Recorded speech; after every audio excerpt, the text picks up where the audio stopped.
மன ரீதியாக சரீர ரீதியாக தளர்ந்து போய் முடிந்தது அஸ்தமானது என்று சொல்லி எண்ணிக்கொண்டிருக்கலாம். கர்த்தர் சொல்றாரு, நான் அதை திரும்ப உயிர்ப்பிக்க போகிறேன். நீங்கள் உயிர்ப்பிக்கப்படுவீர்கள். பிரியமான அன்பு உறவுகளே, இயேசுவின் நாமத்தில் மனதார வாழ்த்துக்கள். ஏசப்பா உங்களை ஆசீர்வதிப்பாராக. சங்கீதம் 85:6 உமது ஜனங்கள் உம்மில் மகிழ்ந்திருக்கும்படி நீர் எங்களை திரும்ப உயிர்ப்பிக்க மாட்டீரோ?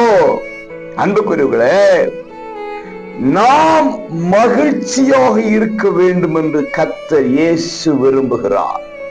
உங்களை பார்த்து இப்படி சொல்லட்டும், நீங்கள் சந்தோஷமாக, நீங்கள் மன நிறைவுடன், நீங்கள் மகிழ்ச்சியாக இருக்க வேண்டும் என்று ஆண்டவர் விரும்புகிறார்.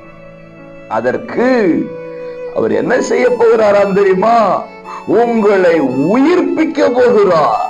திரும்பவும் உயிர்ப்பிக்க போகிறாரா? அப்படியானால் உங்கள் சந்தோஷத்தை கெடுக்கிற காரியம் என்ன?